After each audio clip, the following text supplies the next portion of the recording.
бір-екі томдада түсіндіретін болам. Видеоның соңына дейін қарасаңыздар, осы Махамбеттің термесін сіздерге тегін беретін болам. Яғни осы оңай тәсілді.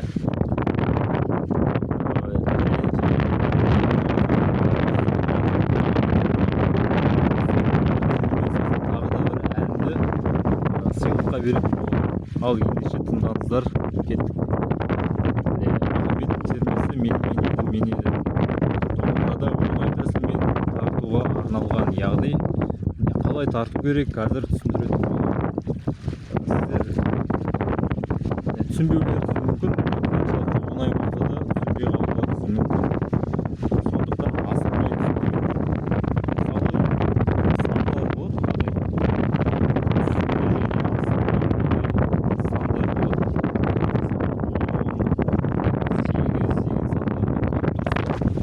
мысалы 10 деген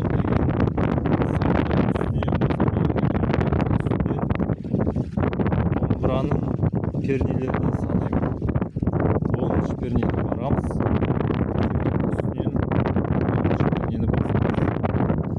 Астында 8-шы перне тұр. Яғни 8 саны тұр. 8-ді астынан басамыз.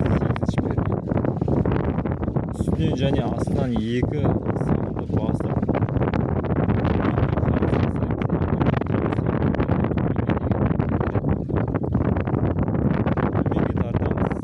солай бір қағыс жасаймыз төменге.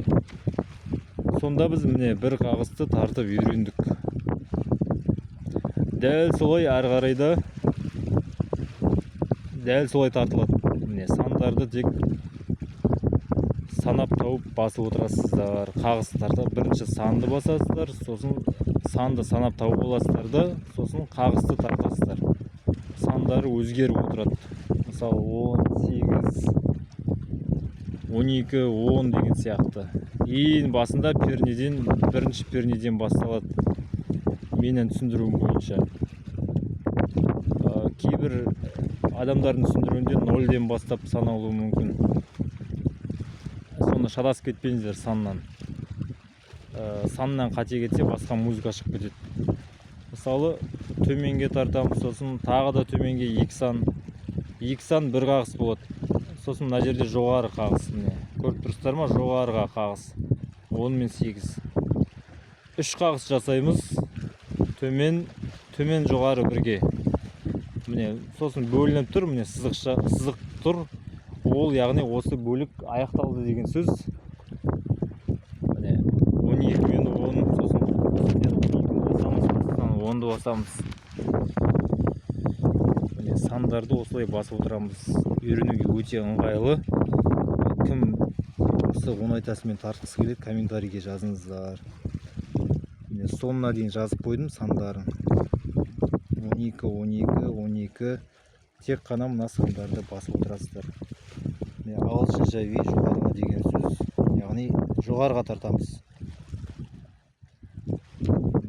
Сөздермен де жазып берем. Сөздерін тек жартысын жазып қойдым. 0 болса ешқандай перне баспаймыз.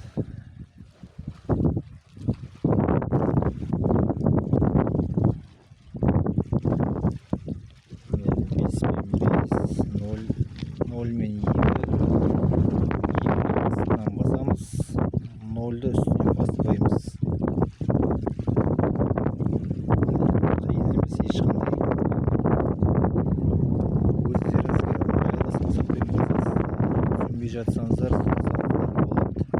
комментарийге жазыңыздар, қай жері түсініксіз.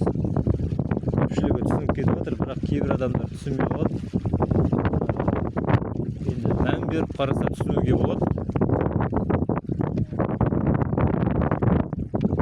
Мән беріп қараса асықпай.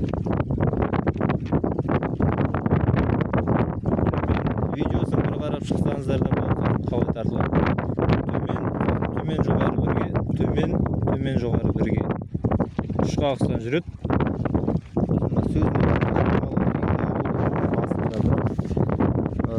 Сөзіне қатты қиын емес.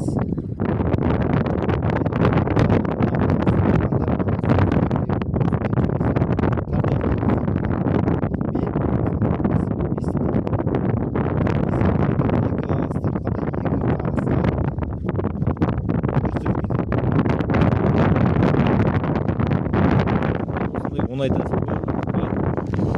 Ал кім үйренгісі келеді, комментарийге жазыңыздар.